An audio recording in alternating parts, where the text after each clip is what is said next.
Hello, it's Ms. Wills. And isn't it a sad day when your history teacher has to yell at you about your citations? I mean, come on. They are so important now that you have other disciplines besides just your English teacher yelling at you about this. Why? Because these rules go across all disciplines.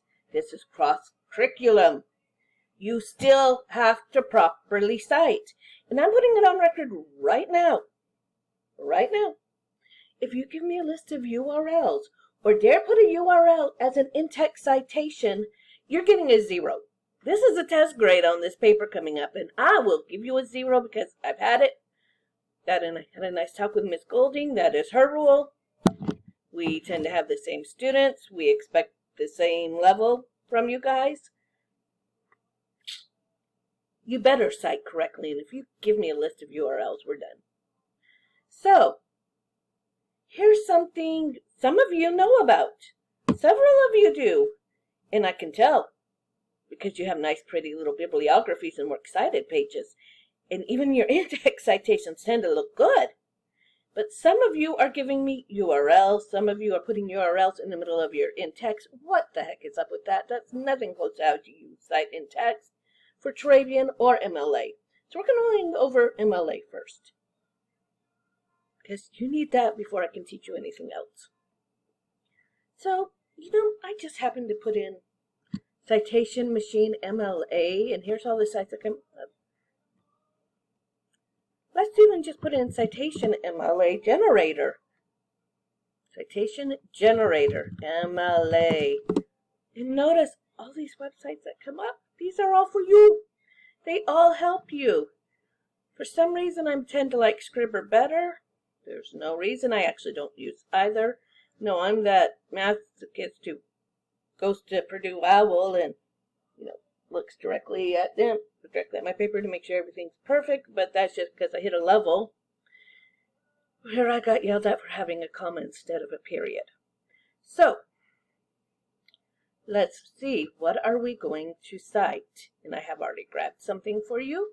I have grabbed a website. And notice all my pretty pages open. I'm going to pause you while I go over. Okay, so here we are at my source. I know at least 3 of you are doing the Salem witch trials. So here I am at the Library of Virginia under Salem, even though Salem's in Massachusetts, by the way. But they happen to have all of the transcripts. So this would be my even primary source list. So I had picked Giles Corey, pressed to death. Why? Because this is the ultimate macho, tough guy of the Americas. I mean, these are goals to be as tough as him. So I'm using, once again, his records. We'll go just first for well, here we go, just a warrant for apprehension. That's a nice legal document. Summons for witnesses. Examination. These are all under the same book, basically, as a website, meaning they are all together. So I'm going to come up here and grab the URL. I am not putting the URL anywhere on the paper right now. You don't have to. It's optional. Purdue Owl told you it's optional, and it told you the only place it can be. Optionally. You may have a teacher or professor who says, I don't want to see it at all. But I'm grabbing it. I am taking it over to this area, and I'm clicking, okay, this is a website. Enter the URL. And let me paste the URL, and I'll search. Yes, this is my source. So I'm going to click on it and see what comes up.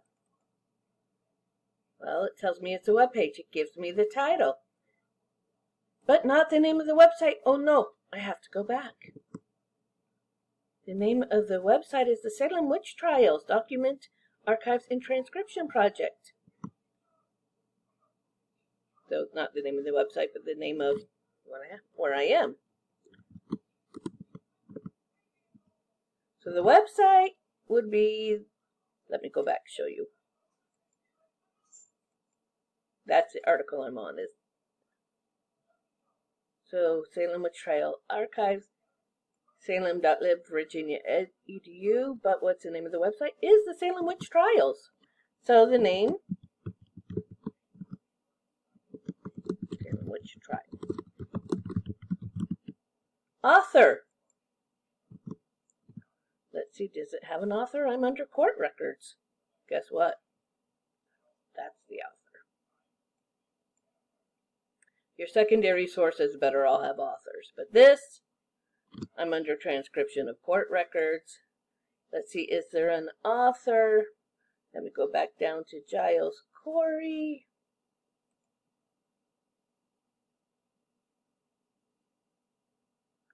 Oh no, there is no author because these are actual court documents. So what do? I skip it. Publication date. It was the 18th of April, 1692. And notice, it even tells you the day goes before the month. It does this in MLA and Turabian. This has been, across the board in history all along. It's day then month. It's like the British. So how they have always done things. Okay, 1692, publisher. Do we have a publisher? Well, actually, the Salem Library of Virginia edu is. So let's just say virginia.edu.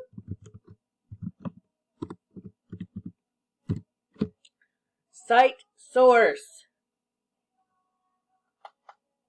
There we go. Notice I skipped author. It does not say anonymous. It does not say NA. There's just nothing there. That's how you cite. Then I would copy and paste this into my paper alphabetically. So just go pull up a Word document, blank.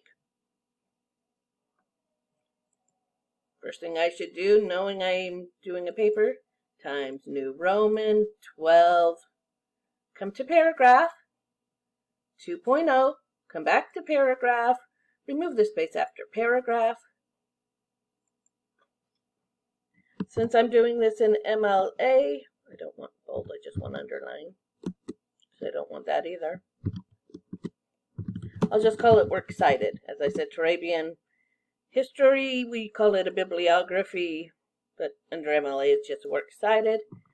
So then I'm coming back to my source. Notice the in-text citations coming up too. And copy and merge formatting. Can't believe it accidentally did that. Nope. One moment.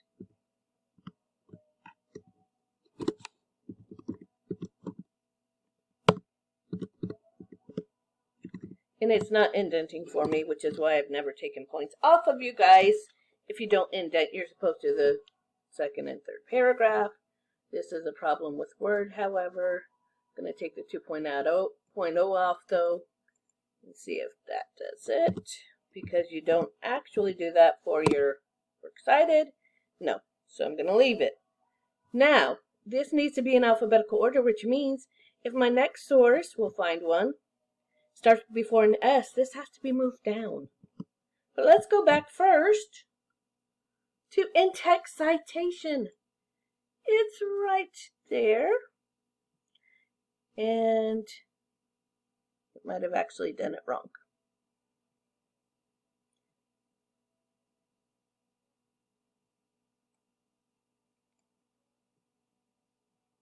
Because all I would need at this point is, oh, that's why. I would just need the SWP, this whole little article name. That's all that goes in the in-text citation because there's no author. So let's go find something with an author. Okay, I'm back, and we are now on Google Books. Yes, you can get books online. You can quote Kindles. But I'm going to say, okay, now I have a book on the Salem witch trials, and I'm reading it. Well, let's see what happens when I go to the citation machine. Well, let's see if it'll do the website. I honestly don't know if it will. There's my book. There's the title. There's the name of who published it. Oh, no, no author. Let's go see if we can find the author. So, right over here, let me expand. Over on this side, you'll notice this is what I am reading. The Salem Witch Trials by Lon Lee Wilson. Ooh. So I'm going to come back over here. Who's my author's first name? Lon. Last name? Wilson. Add author. If there were two, but there's not. When was it published? Is there a publication date on this book? Let's see. Contents. That's not going to tell me. The Salem Witch Trials. Notice once again it's Wilson. 1997. There's my copyright. So I don't have the rest of it. So I'm just going to put 1997. Often you won't have exact dates. Publisher. Lerner Publication Company. So I'm going to just put that in. Lerner Publication Company. Date access. Notice that's popping up. You really do need these on websites that do not have exact dates. Okay, site source. Notice all of this comes up. See that URL? Don't need it. I just need... It's getting in my way. One, I need to move that baby down because, oh no, I don't. It's a W.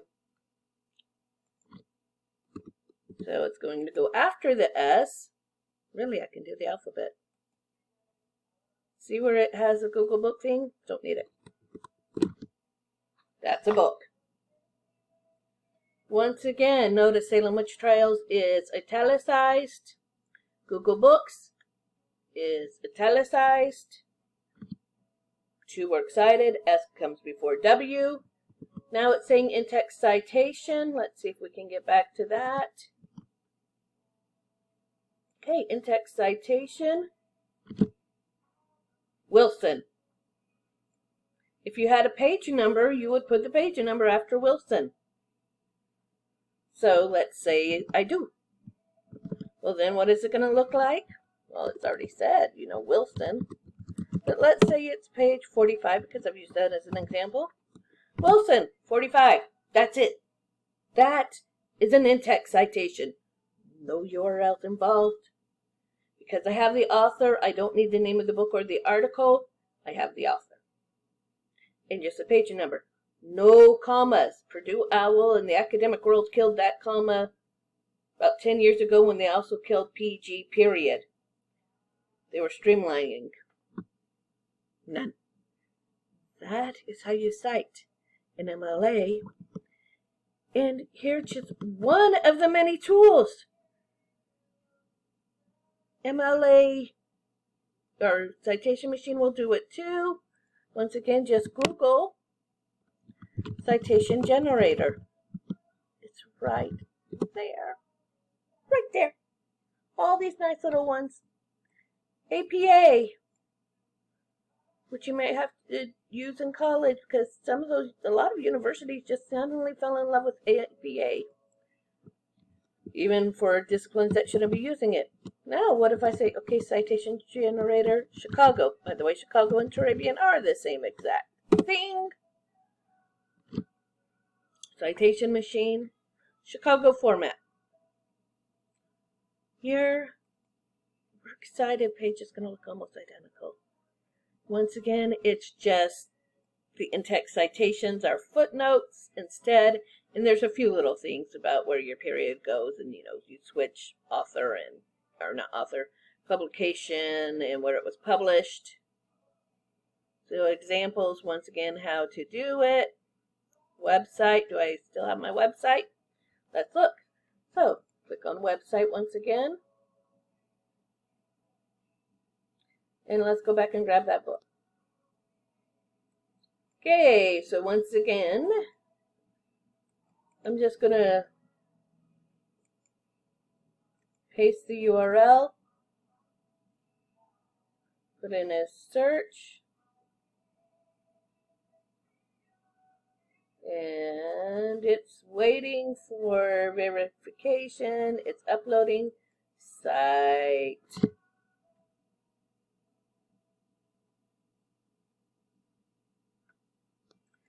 Okay, once again, I just cheated, by the way, and switched, as you can tell, your web page. This is mybib.com, which likes Chicago a lot more than the others do. By year, this is all the information you need to plug in. But do not just copy and click the URL. That's not what it wants. It's telling you the information on it. Or enter manually. Book, author. So once again, Leon Wilson. Our editor was Learner Publication.